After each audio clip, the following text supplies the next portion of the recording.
Untuk kelompok 1, mungkin bisa dimulai buat presentasinya.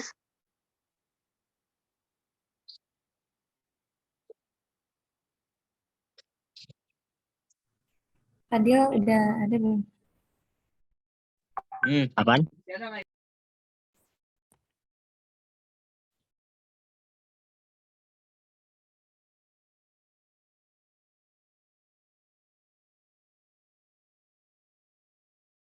Udah, kita mulai ya. Nadia udah ada kan?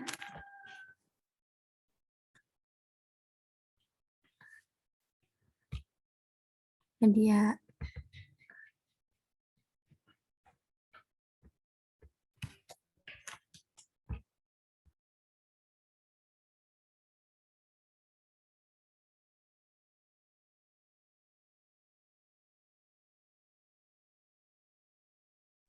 Al, Nadianya mana?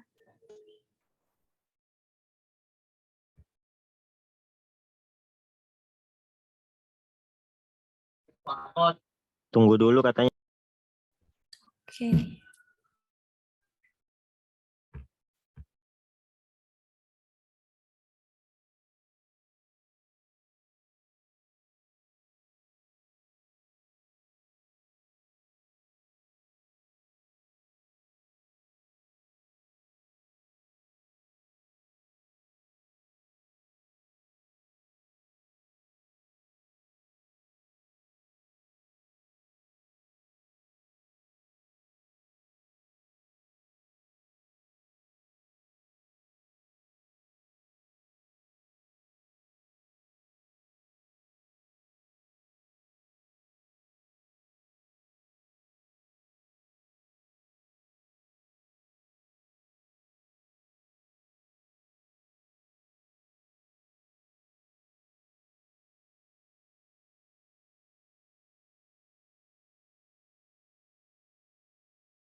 Fadil, dimulai aja kali. Bismillahirrahmanirrahim. Assalamualaikum warahmatullahi wabarakatuh. Waalaikumsalam Warahmatullahi wabarakatuh. Ya, alhamdulillah pada pagi hari ini kita bisa melaksanakan kuliah secara online walaupun tidak tatap muka. Tapi insya Allah kita akan melanjutkan mata kuliah dari Bapak Sastra. Yang pertama adalah kelompok 1 yang beranggotakan saya sendiri, Fadila Rahman, kemudian ada Nadia Sabrina dan juga Siti Kaila Syarofah. Di sini kami sebagai perwakilan dari kelompok 1 akan mempresentasikan sebuah makalah yang berjudul Berpikir Konseptual. Mungkin yang pertama yang akan menyampaikan adalah Siti Kaila Syarofah. Kepadanya dipersilakan. Baik, terima kasih kepada Saudara Fadil yang telah mempersilahkan. Jadi teman-teman, insya Allah hari ini kita akan membahas tentang berpikir konseptual.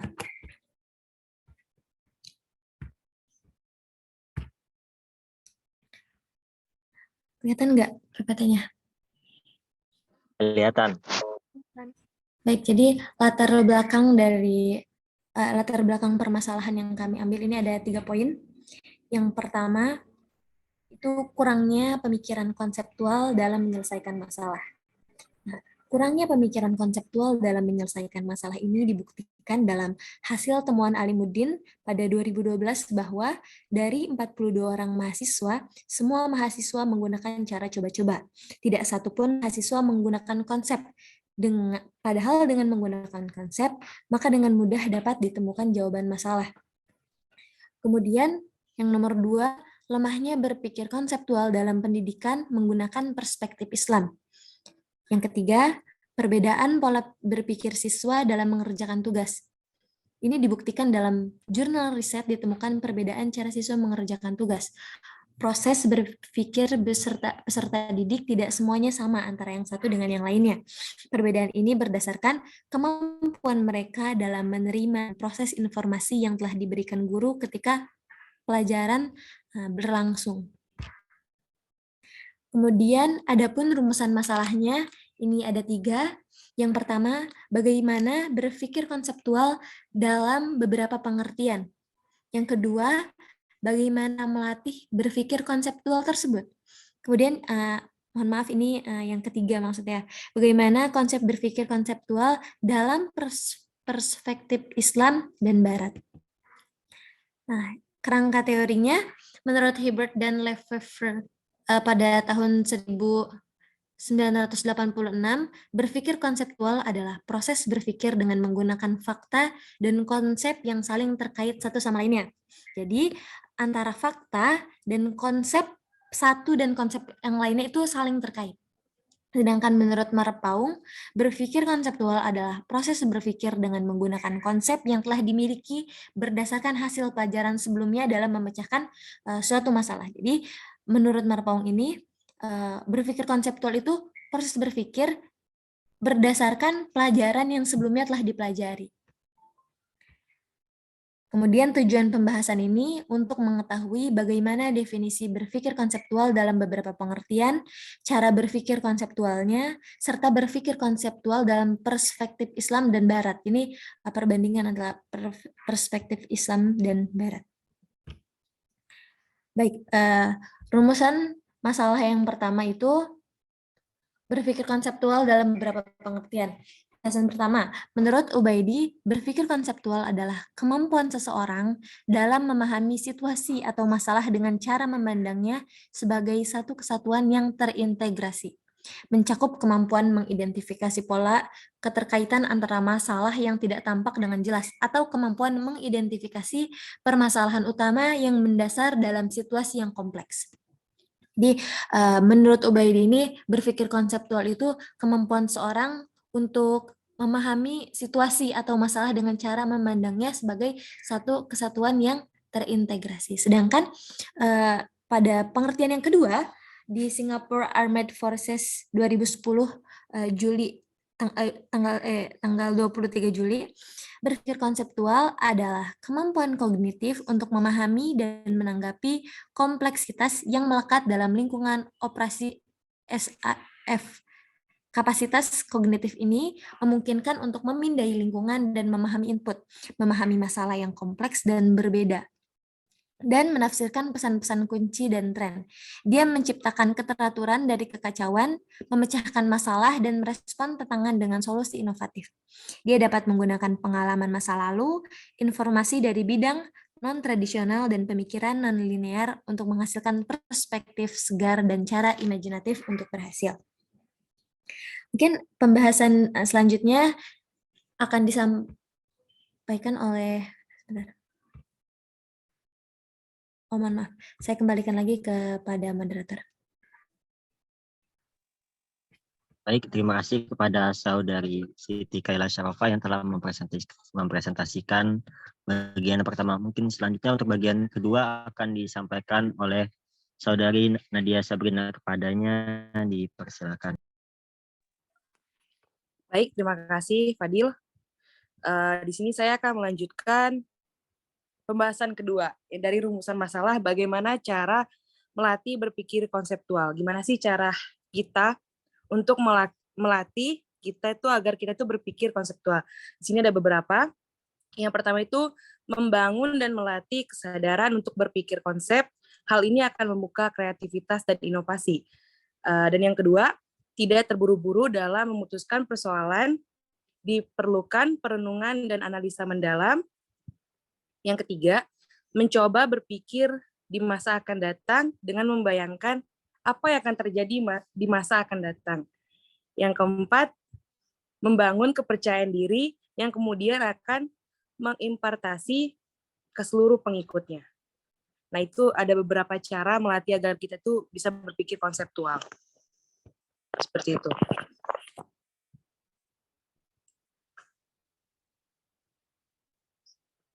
Terima kasih. Baik, selanjutnya saya serahkan lagi kepada moderator.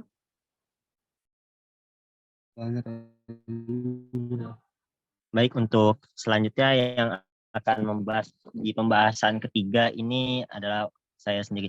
Baik, dalam pembahasan ketiga ini mengenai dalam Al-Quran ini banyak ayat yang memerintahkan untuk berpikir. Bahkan sering menyindir dengan keras mengapa manusia jarang sekali berpikir. Al-Quran sebagai mukjizat Nabi Muhammad SAW terletak pada kandungan intelektual di dalamnya. Berbeda dengan para mukjizat para nabi terdahulu, yang dimana kebanyakan mukjizat para nabi terdahulu mereka itu langsung bersentuhan dengan hal-hal yang magis, sedangkan Al-Quran memerintahkan kita untuk berpikir merenungi kehebatan ciptaan Allah Subhanahu wa taala di alam semesta. Jadi mukjizat nabi terdahulu itu sudah tidak ada lagi seiring dengan tidak adanya nabi tersebut, tapi mukjizat Nabi Muhammad SAW yang berupa Al-Quran ini masih ada sampai sekarang. Itulah adalah salah satu kehebatan dari mukjizat Nabi Muhammad SAW, yaitu Al-Quranul Karim. Jadi di dalam Al-Quran ini menceritakan tentang ciptaan Allah Subhanahu wa taala di alam semesta, kemudian kejadian umat terdahulu, perumpamaan, serta masih banyak lagi yang kesemuanya menggunakan pendekatan untuk berpikir dan merenung dengan baik. Dalam Quran surat Muhammad ayat 24 yang berbunyi afala yatadabbaruna al-Qur'ana am ala qulubin aqfaluha, yang berarti maka tidakkah mereka menghayati Al-Quran ataukah hati mereka sudah terkunci. Jadi di sini Allah menerangkan bahwasanya segala sesuatu aspek kehidupan kita ini sudah tercantum di dalam Al-Quran. Dan apabila kita ingin mengetahui tentang aspek-aspek kehidupan tersebut, kita bisa mempelajari Al-Quran. Makanya Allah di sini bertanya sekaligus menyindir, apakah mereka tidak menghayati Al-Quran ataukah hati mereka sudah terkunci. Jadi untuk orang-orang yang tidak mentadaburi Al-Quran, Allah mempertanyakan kepada diri mereka masing-masing, apakah hati mereka ini sudah terkunci atas Al-Quran tersebut, seperti itu. Kemudian menurut liberalisme atau masyarakat Barat mempunyai pemikiran tersendiri tentang konsepnya, konsep pemikiran konseptual. Yang pertama adalah rasionalisme, yaitu ringkasnya berpijak pada akal yang rasio. Yang kedua adalah empirisme dan pragmatisme, yang berarti berpijak kepada pengalaman, kemanfaatan praktis. Yang ketiga, desakralisasi agama, yaitu menggugurkan kesucian agama. Jadi di sana agama dianggap tidak ada, dan agama tidak bisa ikut campur kepada kehidupan dalam berpikir. Kemudian yang keempat adalah non-metafisis atau menolak argumentasi ketuhanan.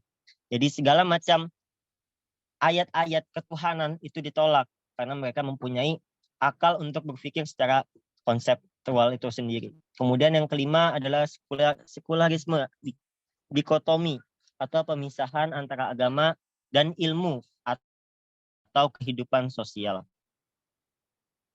Baik, untuk kesimpulan mungkin akan dilanjutkan oleh Saudara Siti Kaila Syarofah. Baik, terima kasih kepada Saudara Fadil.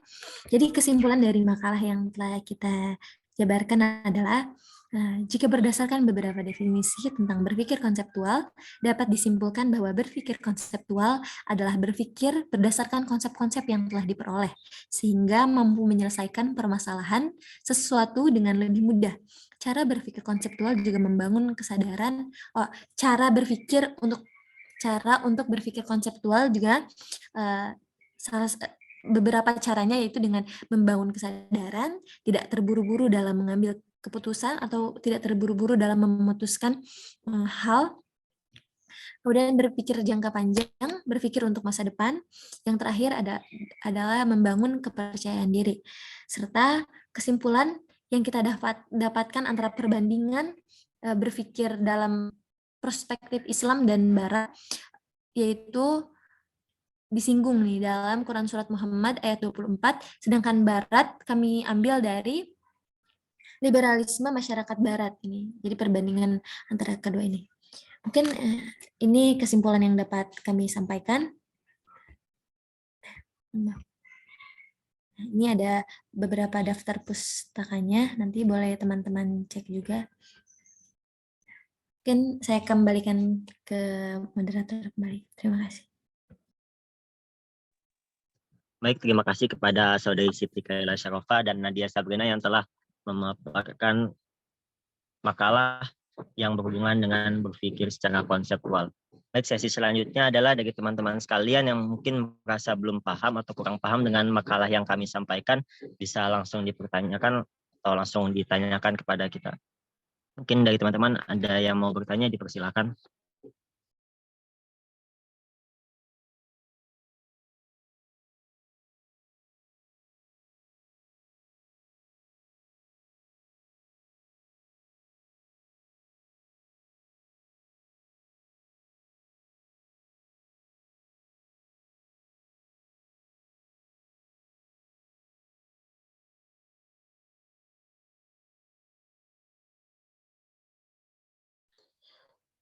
Baik, Saudara Fadil, mohon izin bertanya.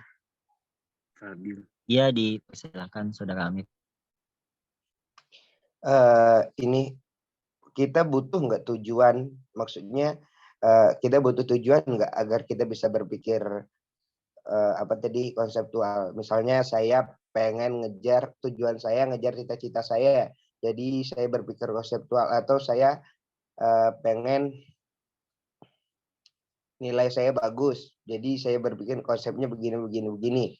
Atau kita nggak perlu butuh tujuan, kita bisa berpikir konseptual. Gimana, Saudara? Baik, Saudara Amir, terima kasih atas pertanyaannya. Mungkin kami tampung dulu ya, mungkin dari teman-teman yang lain yang mau bertanya, dipersilakan. Untuk yang pertama, untuk 3 orang pertanyaannya dulu.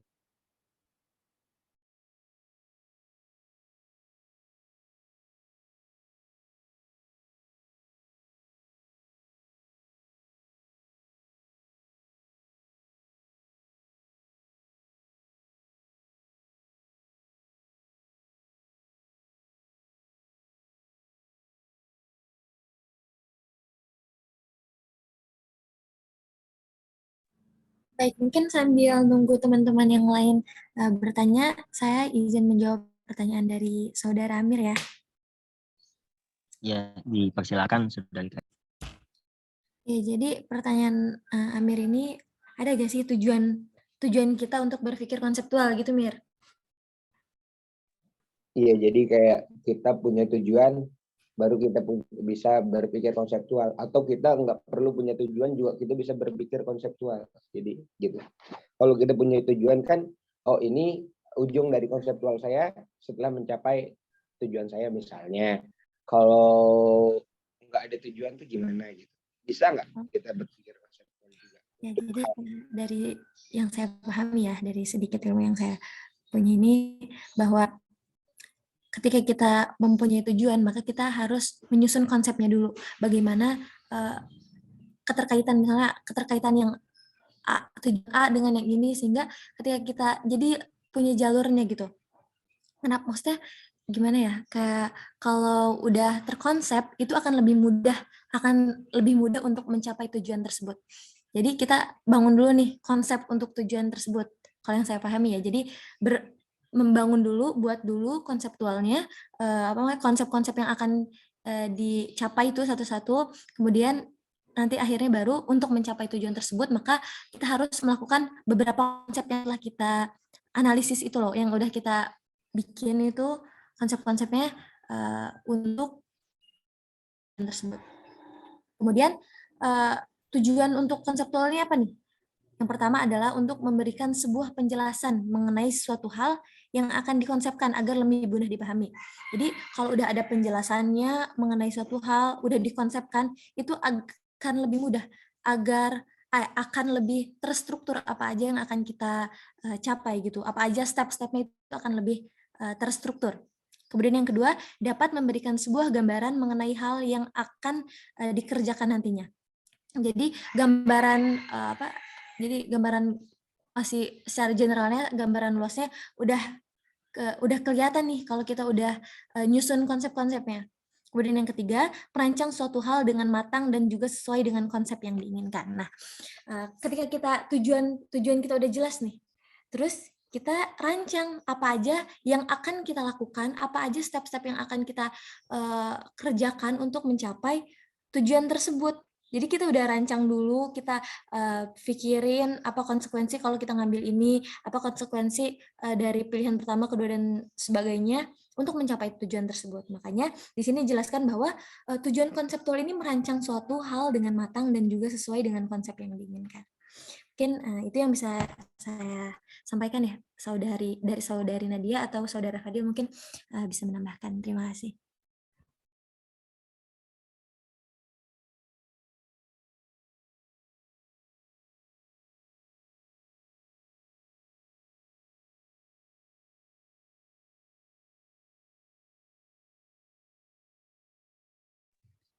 Baik, terima kasih untuk Saudari Siti Kaila.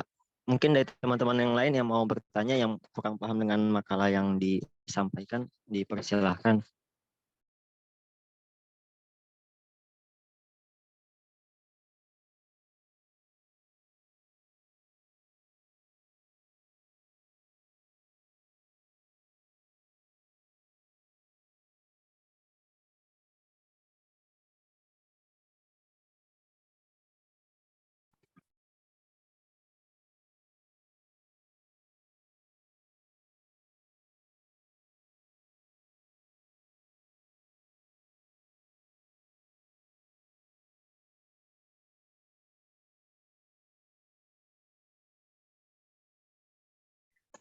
Mau tanya dong. Oh iya, silakan. Kalau kan ini berpikir konseptual, terus apa sih dampak yang akan dirasakan gitu kalau misalkan kita itu nggak berpikir konseptual gitu? Apa perbedaannya kalau kita menggunakan berpikir konseptual dengan berpikir kayak biasa gitu?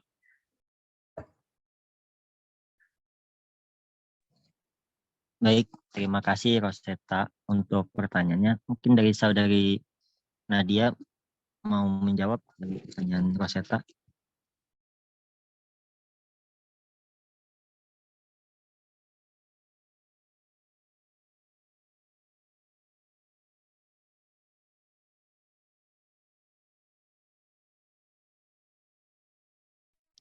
Mungkin kalau pertanyaan belum, nanti mungkin saya dulu yang menjawab dari pertanyaan Rosetta. Apa perbedaan antara kalau kita misalnya berpikir secara konseptual dengan tidak?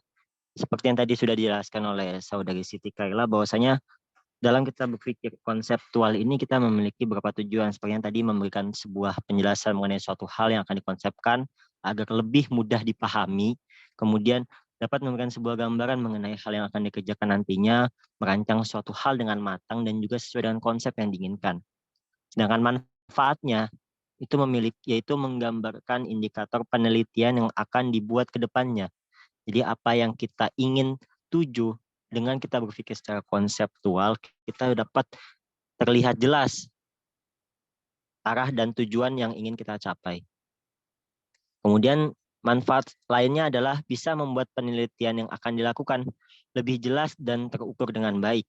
Kemudian bisa juga memberikan sebuah arti atau makna terhadap konsep yang akan dibuat. Jadi untuk menggapai suatu tujuan, kita tidak hanya sekedar menggapai hal itu, tetapi kita juga paham arti dan makna dari hal yang ingin kita capai. Kemudian selanjutnya dapat membuat seseorang itu lebih berpikir secara kreatif dan inovatif. Jadi kalau kita misalnya itu berpikir secara konseptual, maka secara tidak langsung otak kita pun akan terasah untuk selalu berpikir secara berkonsep. Segala sesuatu itu kita dapat berpikir secara konseptual.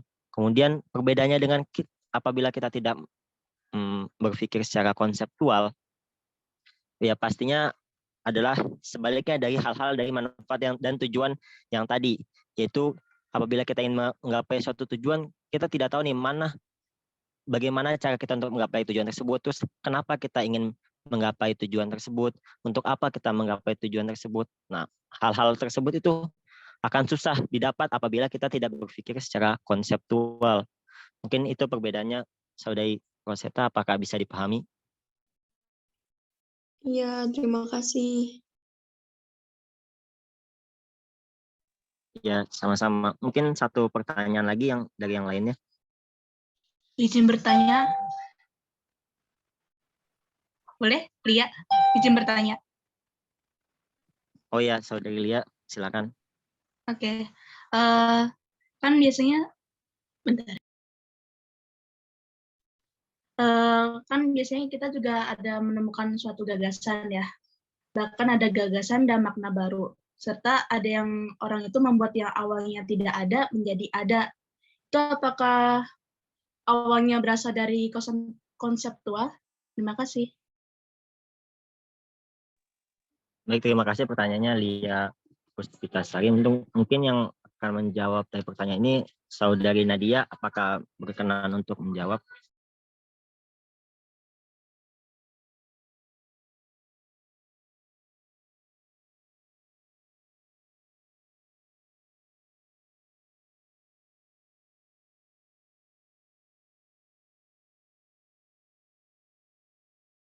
Baik, untuk mempersingkat waktu mungkin langsung saja saya menjawab. Apakah gagasan itu berasal dari berpikir konseptual? Ya, itu pasti untuk mendapatkan sebuah gagasan kita perlu berpikir secara konseptual. Jadi tidak mungkin suatu gagasan itu langsung kita dapatkan begitu saja tanpa kita berpikir secara konseptual. Pasti di situ butuh pemikiran-pemikiran yang lebih mendalam untuk menjelaskan suatu kejadian sehingga kita menyimpulkan gagasan dari suatu kejadian tersebut. Jadi jawabannya adalah tentu saja berpikir konseptual itu dibutuhkan untuk mencapai atau mengeluarkan suatu gagasan. Bagaimana Saudara Lia?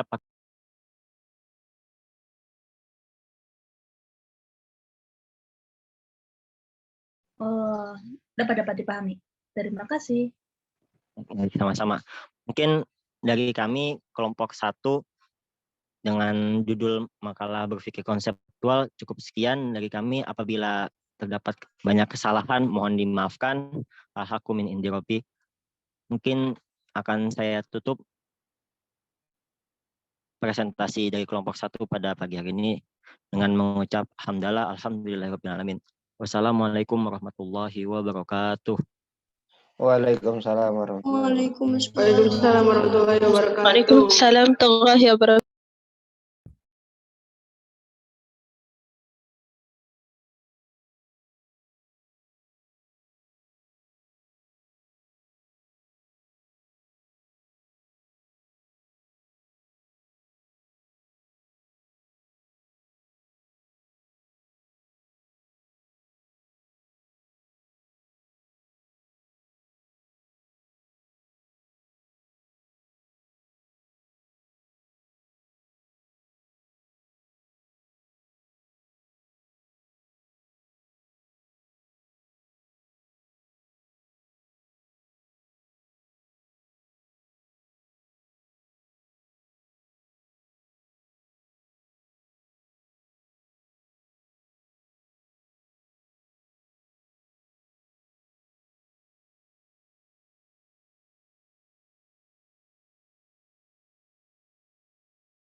Mungkin untuk kelompok selanjutnya ya, kelompok 9, maka sudah siap. Baik, siap-siap.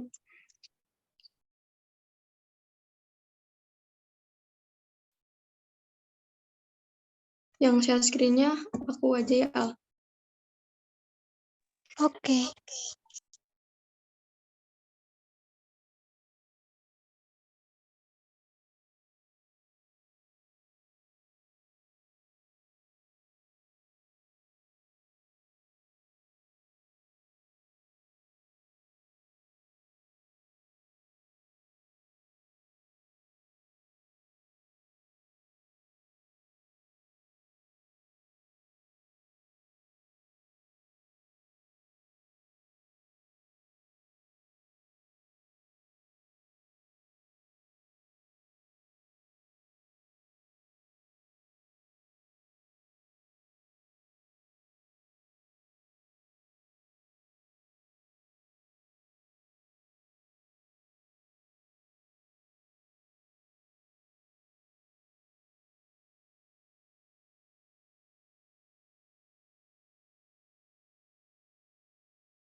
SS-nya sudah terlihat belum ya? PowerPoint-nya sudah terlihat belum ya? Sudah. Sudah. Untuk Kak Zahida sama Hikam sudah ada ya di Zoom ya? Udah, Ya, sudah. Ladi.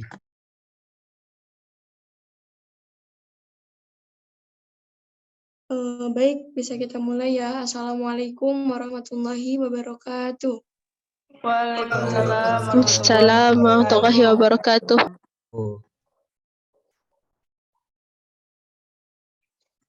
Saya izin off cam dulu sebentar karena mungkin sinyal yang kurang bagus ya. Alhamdulillah kita bisa melaksanakan perkuliahan hari ini walaupun hanya via Zoom. Kami di sini sebagai kelompok 9 yang akan melanjutkan memaparkan materi mengenai konsep berpikir analogis. Kami beranggotakan 3 orang, yaitu saya sendiri Roset Al-Zahra, kemudian Kak Nur Zahidah, dan terakhir ada Muhammad Hikam.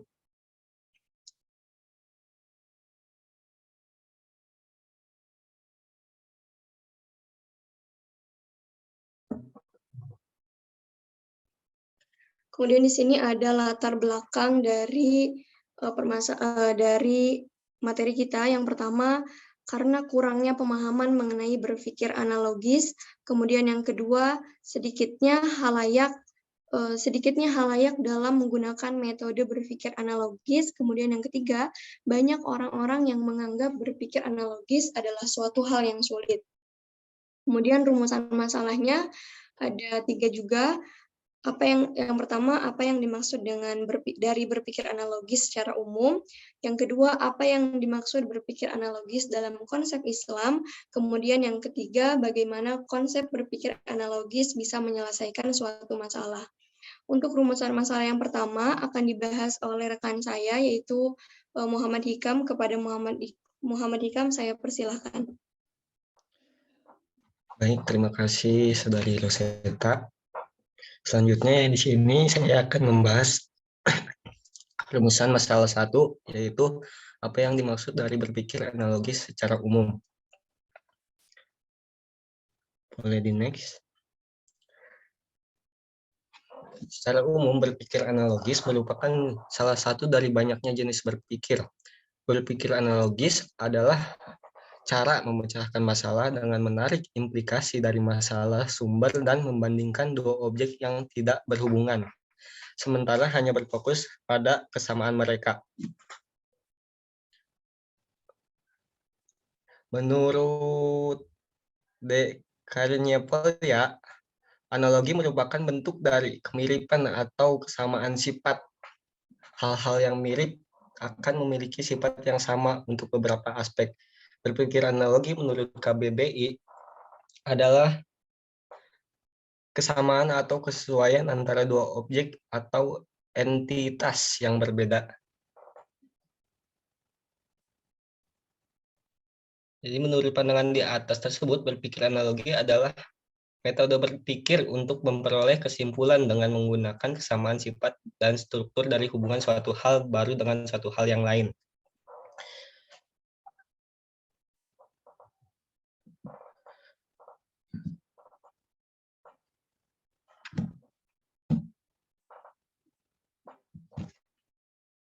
Selanjutnya, konsep berpikir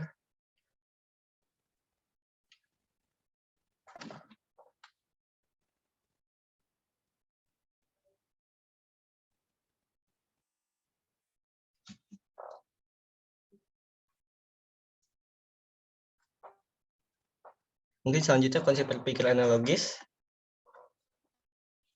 akan dijelaskan oleh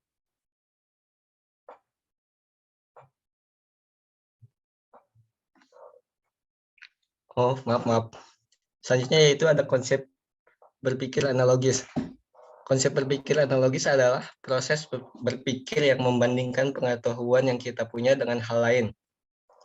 Dengan berpikir analogis akan memudahkan seseorang memecahkan masalah, menambah pengetahuan dengan mengaitkan hal lain terhadap masalah yang dihadapi, kemudian menyusun pengetahuan yang terpisah menjadi utuh. Berpikir memiliki banyak sekali macamnya, salah satunya yaitu ada berpikir analogis.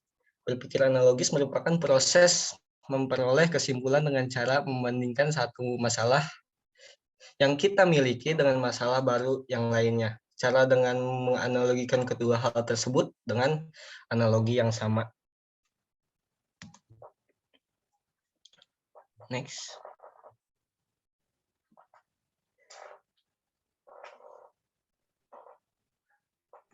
Mungkin selanjutnya.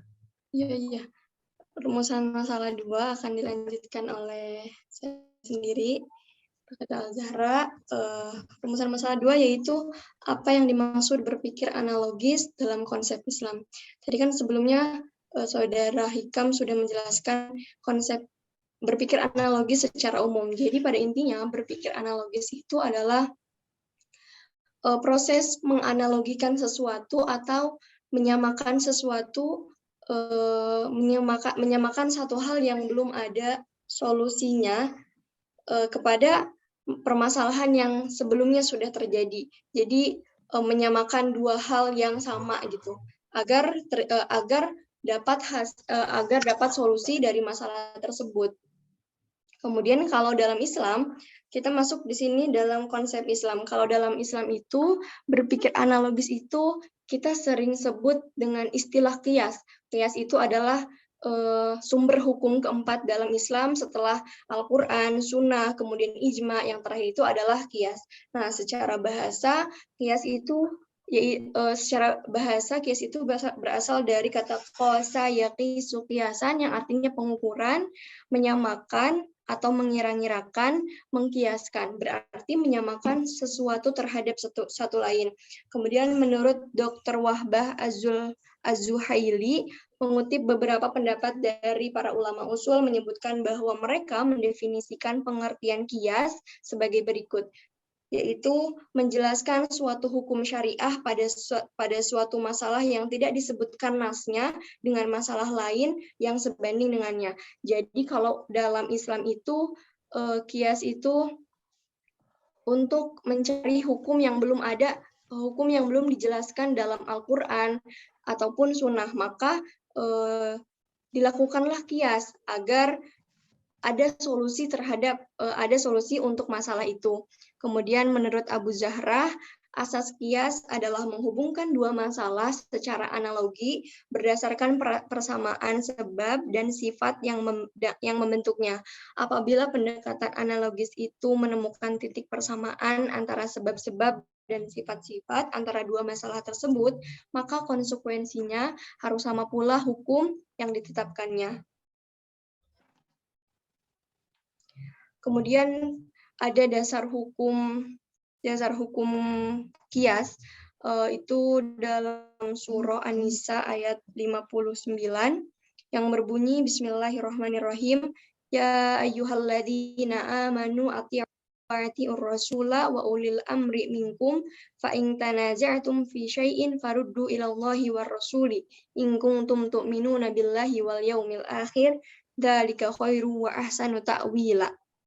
Dalam ayat ini, dalam penggalan ayat ini yang berbunyi fa in tanaza'tum fi syai'in faruddu ilallahi war rasuli, itu jika ada perselisihan atau perbedaan di antara kalian terhadap suatu perkara dunia ataupun akhirat, maka kembalikanlah kepada Allah dan Rasul-Nya. Menurut Al-Fahru Ar-Razi dalam tafsir Mafati Al-Ghaib, itu tuh dimaksudkan bahwa kita harus mencari atau mendalami suatu masalah.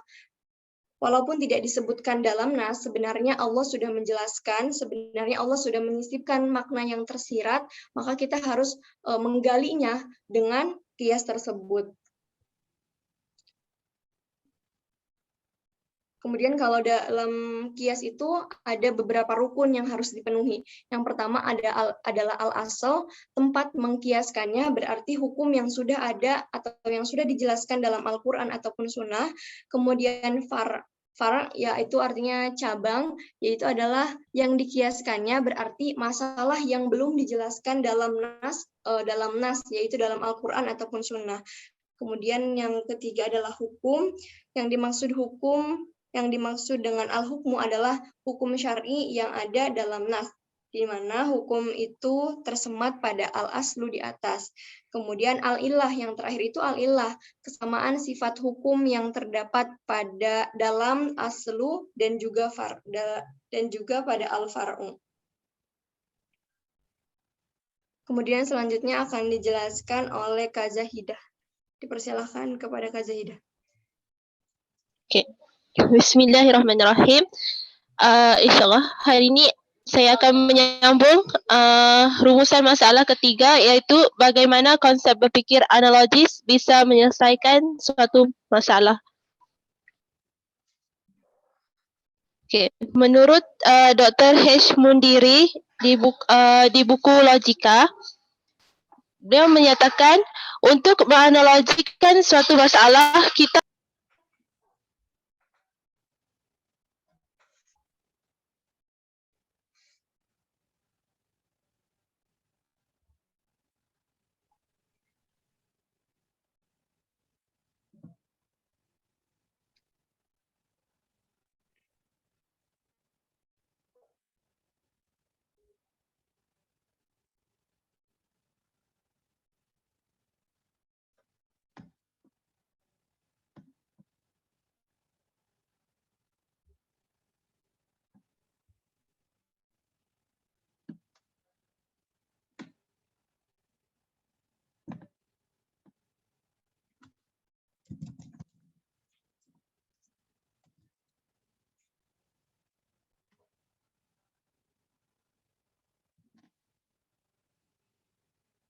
Kak Zahidah suaranya nggak ada.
Next.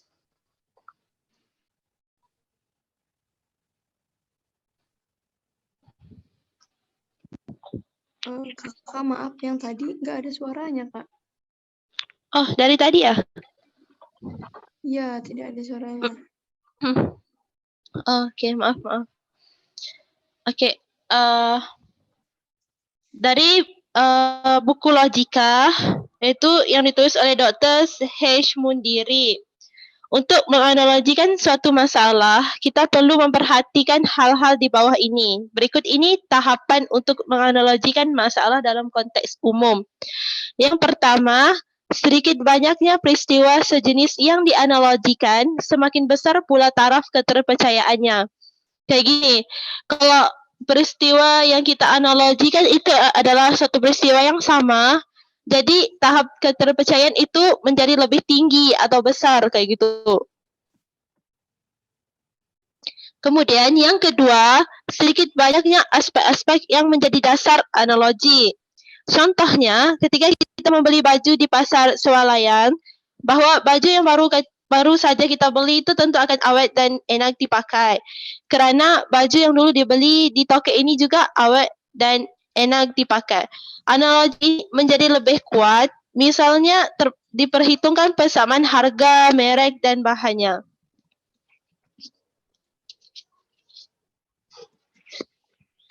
Kalau contoh lain, kayaknya seperti kita mau mengantar pakaian kita ke tukang penatu. Kemudian orang yang pertama itu bilang tukang penatu itu nggak pandai menatu baju atau bajunya kelihatan jelek kayak gitu. Kemudian itu orang A. Kemudian datangnya orang B bilang bajunya juga kelihatan aneh kayak gitu.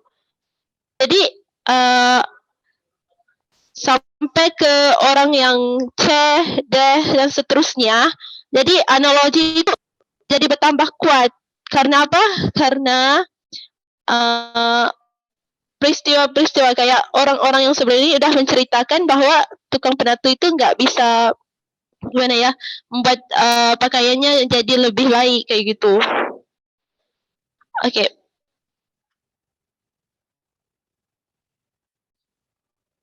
Selain itu, ada juga analogi yang seperti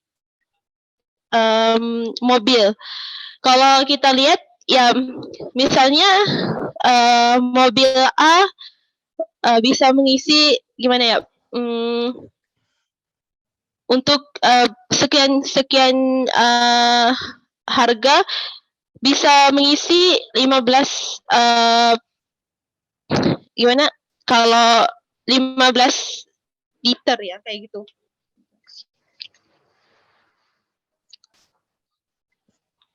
Oke, kayak gini. Contoh kita mempunyai mobil dan 1 liter bahan bakarnya dapat menempuh 10 km kayak gitu. gitu. Kemudian kita mengumpulkan bahwa mobil B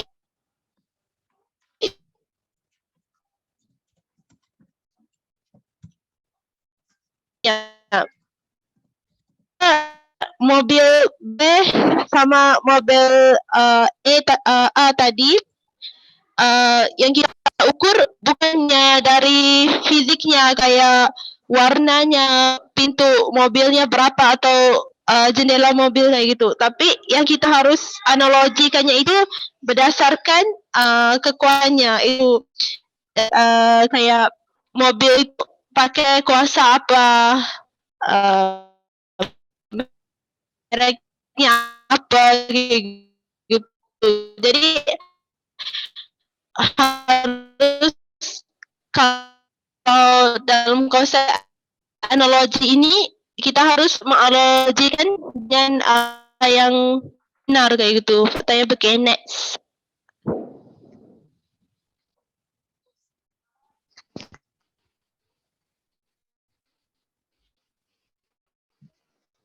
Oke, lanjutan timbang ada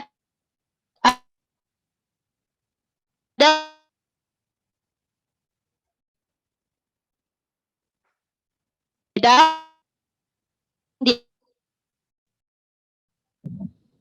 mempertimbangkan ada tidaknya unsur-unsur berbeda. Gimana? Kalau misalnya Rosita menjadi pelajar sarjana, gimana ya? Kalau Rosita ini sebenarnya pelajar maba di sebuah universitas nasional kayak gitu. Kemudian dibilangnya ke Rosetta, ya nanti kamu pasti akan jadi sarjana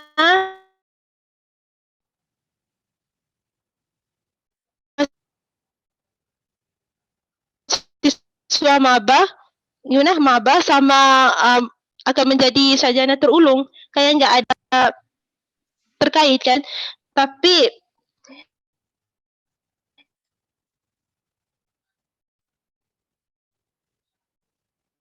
melihat kepada analisa yang sebelum itu, kayaknya seperti jar A, B, sama C itu mempunyai latar belakang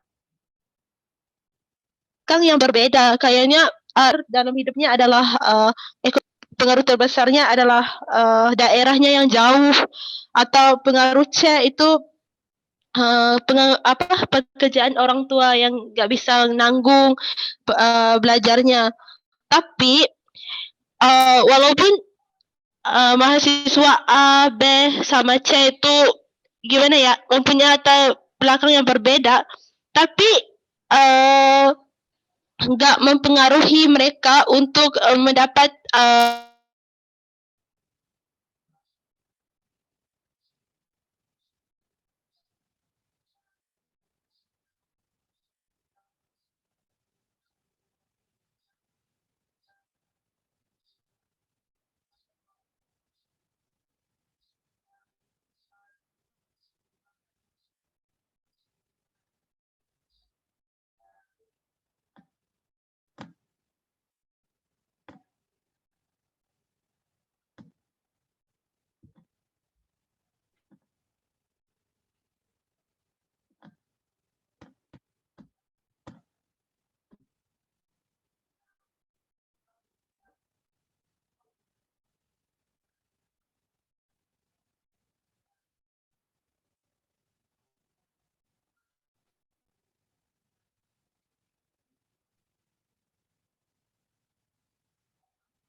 Kak Zahidanya, suara Kak Zahidanya nggak ada ya?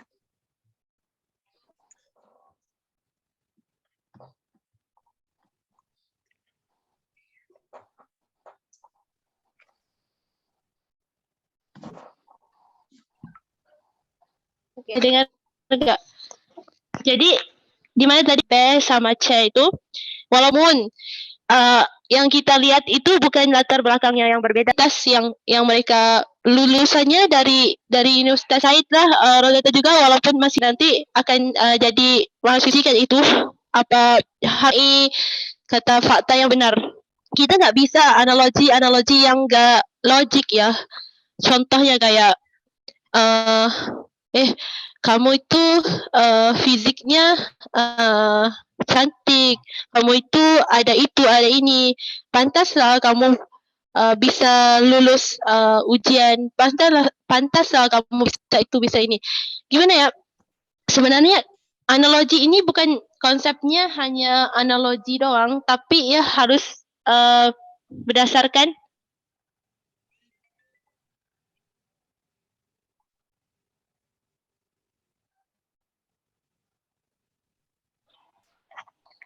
Oke, dengar ya. Analogi ini bukannya hanya sekadar kita menganalogikan satu perkara itu, tapi kita mengaitkan atau terkaitkan satu perkara itu dengan fakta yang benar.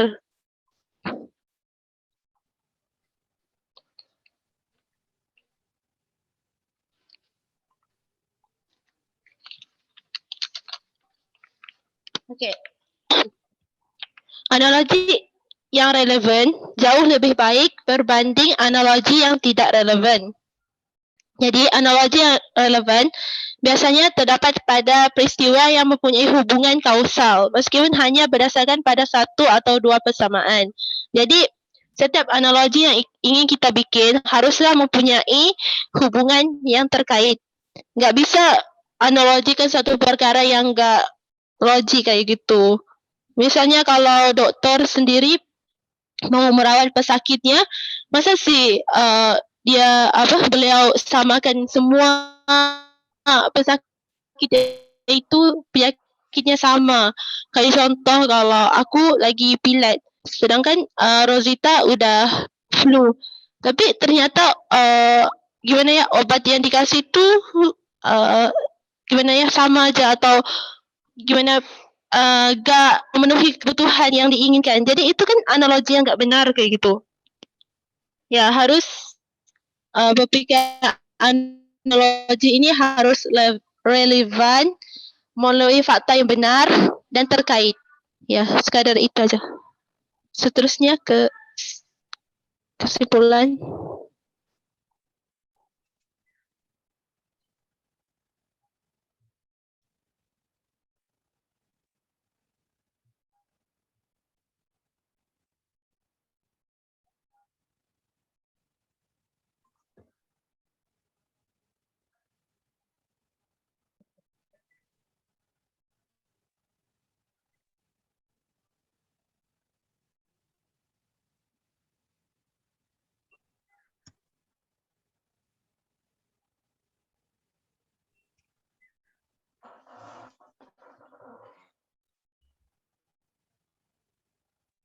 Kesimpulannya mungkin Betul. boleh dilanjutkan oleh Kak Zahidah. Oke, baiklah. Secara kesimpulannya, dapat disimpulkan bahwa mempunyai cara berpikir analogis ini penting dalam kehidupan pada masa ini. Karena setiap aktivitas kita pasti memerlukan cara berpikir yang berbeda. Untuk memastikan konsep berpikir analogis ini bisa diterapkan adalah dengan menggunakan cara berpikir ini untuk menyelesaikan berbagai masalah dan persoalan yang kita hadapi. Maka bukan sekadar ingin menyampaikan tentang cara berpikir, malah ingin memberi kepahaman tentang konsep berpikir secara analogis, implementasi berpikir secara analogis, dan dampak apabila kita menggunakan konsep berpikir secara analogis dalam kehidupan. Seperti yang dijelaskan sebelum ini, konsep berpikir itu adalah satu proses berpikir yang membandingkan pengetahuan yang kita punya dengan hal yang lainnya. Maka banyaklah masalah yang bisa diselesaikan dengan mudah. Demikian implementasinya pula dapat menghadapi masalah-masalah dalam kehidupan. Dampak dari cara berpikir secara analogis yaitu kita bisa mengubah persepsi masyarakat dari negatif kepada positif. Lainnya dapat membawa kepada kelompok masyarakat yang lebih maju. Yang terakhir yang penting dalam berpikir katanya adalah keinsafan, bahwa menurut Bewusted Das yang disebutnya pemikiran. Berdasarkan ketiga-tiga analisis dari makalah ini, pikir analogis agar bisa mengatasi apa jauh sebelum ini. Allahu a'lam. Penutupnya kepada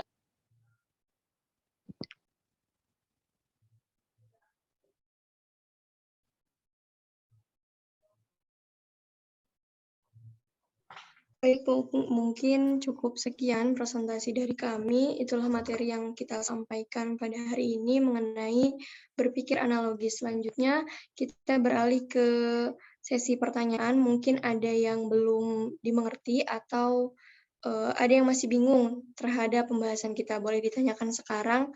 Dipersilakan.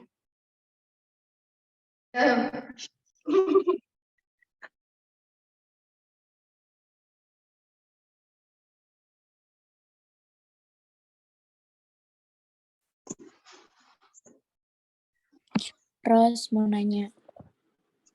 Boleh. Nanti habis nanya langsung aja ya. Pertanyaannya di kolom chat. Di kolom chat. Oh, di kolom chat aja nanya. Ya, tapi sebutin aja Nat langsung, terus nanti ketik juga. Oh ya. Biasanya hal-hal apa aja sih yang nyebabin kita untuk berpikir analogis? Itu aja. Baik, terima kasih Salma. Kita tampung dulu ya. Mungkin ada lagi yang mau bertanya? Saya mau nanya ya. Tadi saya mau nanya, tadi kan dijelasin ya tentang kias. Nah, kias itu juga kan merupakan sumber setelah Al-Quran, Sunnah, dan Ijma. Nah, apakah ada golongan atau kalangan yang menolak terhadap kias ini? Terima kasih. Baik, terima kasih Hasna. Mungkin ada lagi yang mau bertanya, satu penanya lagi untuk sesi pertama.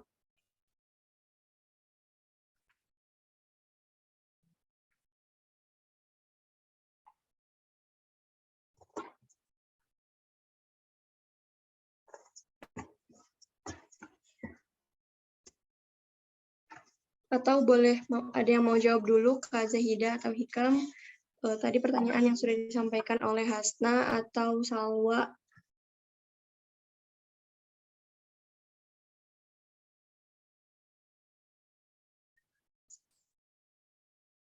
Oke, akan menjawab soalan Salwa, yaitu hal apa saja yang bisa menyebabkan kita untuk berpikir analogis. Kayak gini, dalam kita menyelesaikan satu permasalahan kayak gitu, jadi kita ada yang persoalan kita itu langsung bisa dapat jawaban kayak gitu, jawaban. Tapi ada juga permasalahan yang nggak bisa langsung dapat jawaban. Jadi kita harus berpikir secara analogis. Kayaknya kalau di konsep matematika atau kalian sekarang lagi bikin statistik kan, itu harus ada konsepnya. Kalau udah pakai satu cara ini nggak bisa dapat jawabannya, pasti ada satu lagi cara, pasti ada cara kedua, cara ketiga kayak gitu. Jadi gimana kita mau mengkaitkan cara-cara yang lain itu dengan persoalan kita adalah melalui kita menganalogikannya kayak gitu. Contoh kayak gimana ya? Kalau di sifir kan, di sifir ada orang yang cara menggunakan sifirnya itu ada yang bermula dari sifir yang berturutan kayak sifir 2, 3, 4 kayak gitu. Tapi ada juga yang menggunakan sifir kayak udah aku nggak bisa kayak gitu. Aku harusnya sifirnya dari sini, dari sifir 9 kayak gitu. Ya, tapi konsepnya itu lari nggak? Terkait nggak? Ya, konsepnya masih bisa dipakai karena mungkin cara pikirnya itu beda. Cara pikirnya itu lebih ke analogis. Cara lebih analogis ini kayaknya seperti apa ya? Cara pikir yang lebih gampang gitu. Cara pikir yang lebih mudah ke apa-apa yang bisa kita terkait tapi membawa kepada jawabannya. Nggak lari dari yang apa yang kita inginkan kayak gitu. Menjawab nggak, Salwa? Iya, Kak. Thank you, Kak. Mungkin izin menambahkan ya, hal apa saja yang bisa menyebabkan kita untuk berpikir analogis. Faktor utama yang bisa menyebabkan kita untuk berpikir analogis itu karena belum ada solusi dari masalah tersebut, atau juga belum pernah ada atau mungkin sulit untuk mendapatkan solusi dari masalah tersebut. Contohnya kan tadi kalau misalkan dalam Islam berpikir analogis itu kita menyebutnya dengan istilah kias. Nah, dalam kias ini berusaha untuk mencari hukum-hukum yang belum dijelaskan dalam Al-Quran. Bukan belum sih, sebenarnya kan Allah itu sudah menjelaskan semuanya dalam Al-Quran secara terperinci. Adapun kias ini adalah salah satu ijtihad untuk mendalami apa yang Allah maksudkan gitu dalam ayat atau atau apa yang Rasul maksudkan gitu dari sunnah-sunnahnya. Jadi faktor utama yang bisa menyebabkan kita untuk berpikir analogis itu adalah karena kita belum punya solusi dari masalah tersebut, atau karena belum ada yang pernah menyelesaikan masalah tersebut. Jadi bingung, maka dikiaskan, maka dianalogikan dengan masalah-masalah yang sebelumnya sudah terjadi. Itu mungkin yang bisa ditambahkan. Kemudian tadi pertanyaannya Hasna ya, kita pertanyaan kedua dulu ya, Lia, bentar. Tadi kan dijelaskan tentang kias dan merupakan sumber. Apakah ada golongan atau kalangan yang menolak terhadap kias? Tentu saja ada golongan yang menolak kias. Dari artikel yang saya baca, ada 3 golongan atau 3 kelompok yang menolak kias. Yang pertama itu kelompok Syiah Imamiyah yang membatalkan beramal dengan kias. Mereka tidak membolehkan sama sekali penggunaan kias. Dalil yang populer di kalangan mereka adalah agama Allah tidak dapat dicapai melalui akal dan sunnah, itu bila dikiaskan akan merusak agama. Kemudian kelompok yang kedua itu adalah kelompok Al-Nazam, mengatakan bahwa ilat yang tersebut dalam nas mewajibkan adanya usaha menghubungkan hukum melalui lafaz umum, tidak melalui kias. Kemudian kelompok yang ketiga adalah kelompok Zahiriyah. Pandangan mereka tentang kias sebenarnya kelihatan dari tanggapan mereka atas argumentasi yang dikemukakan jumhur ulama. Jadi 3 kelompok ini, kalau dalam artikel yang saya baca, 3 kelompok ini adalah kelompok-kelompok yang menolak kias. Mereka merasa bahwa kias itu tidak bisa diterima karena mereka menganggap suatu hukum tidak bisa diperumpamakan gitu. Mungkin begitu, Hasna bisa menjawab tidak? Apakah ada alasan tertentu dari mereka menolak hal itu?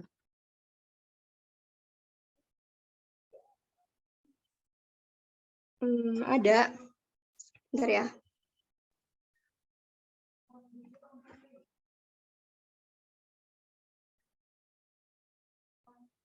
Jadi kenapa mereka menolak hukum tersebut, kias tersebut, karena mereka mengacu juga kepada dalil Allah bahwa Allah itu melarang mengikuti orang-orang yang mengikuti dugaan. Dasarnya menurut kelompok ini adalah firman Allah ya, yang berbunyi wala taqfu ma laisa laka bihi ilm inna sam'a wal basara wal fuada kullu ulaika kana anhu mas'ulan.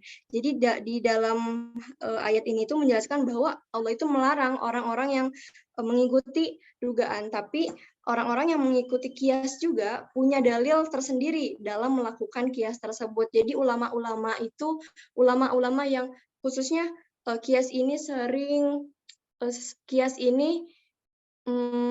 masyhur di kalangan Imam Syafi'i, karena yang sangat mengedepankan kias ini awalnya adalah Imam Syafi'i. Mereka juga punya dalil untuk melaksanakan kias ini. Jadi mereka tidak sembarangan mengkiaskan hal atau membuat kias ijtihad dengan kias. Jadi mereka juga punya dalil.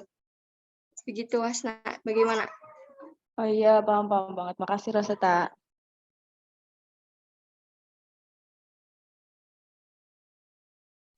Baik, sama-sama. Mungkin pertanyaan Lia, ada yang mau menjawab, Hikam atau Kak Zahidah?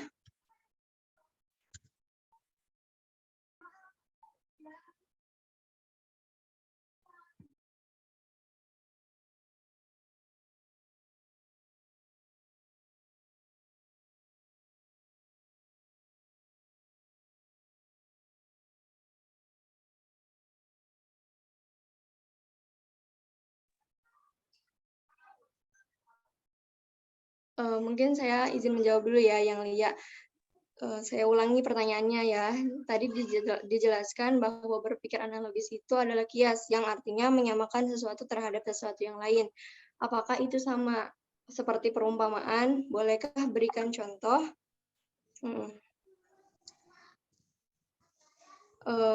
Jadi, ya betul bahwa kias itu salah satu perumpamaan, salah satu hal berusaha untuk menyamakan suatu hal yang belum ditemukan hukumnya di nas kepada yang sudah ditemukan dalam nas. Tapi kan tadi juga ada beberapa kelompok yang menolak nas, ada juga kelompok yang ada juga kelompok yang menolak kias, ada juga kelompok yang menerima kias, tapi mereka kedua kelompok tersebut punya dalil masing-masing. Kemudian bolehkah berikan contoh lagi berpikir analogis dari Al-Quran? Kita sering mendengar bahwa hukum dalam surat Al-Baqarah ayat 219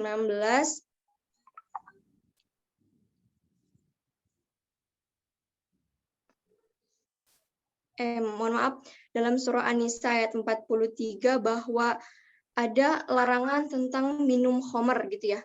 Di situ kan hanya dijelaskan bahwa yang dilarang itu minum khamr, tapi setelah berjalannya seiring waktu, khamr itu menjadi ilat atau khamr itu menjadi asal usul bahwa segala sesuatu yang memabukkan itu diharamkan untuk muslim, untuk orang-orang atau untuk dipergunakan oleh orang-orang. Itu mungkin contohnya. Lia bisa menjawab atau tidak? Alhamdulillah bisa. Terima kasih. Sama-sama. Baik, mungkin tidak ada lagi yang mau bertanya ya? Tidak. Kalau tidak, cukup sekian presentasi dari kami. Kurangnya kami mohon maaf, ataupun kalau masih ada yang tidak jelas mungkin bisa ditanyakan di lain waktu. Kami cukupkan sampai di sini. Wassalamualaikum warahmatullahi wabarakatuh. Waalaikumsalam. Waalaikumsalam warahmatullahi wabarakatuh.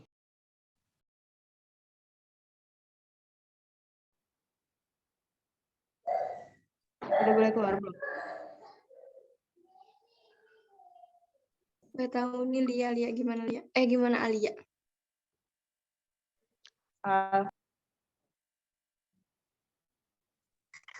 Udah cukup kali ya pelajaran untuk pelajaran pertemuan creative thinking pada pagi hari ini. Terima kasih kepada yang presentasi. Wassalamualaikum warahmatullahi wabarakatuh. Waalaikumsalam warahmatullahi wabarakatuh. Waalaikumsalam warahmatullahi wabarakatuh. Udah boleh live kan? Oi, on cam ơi.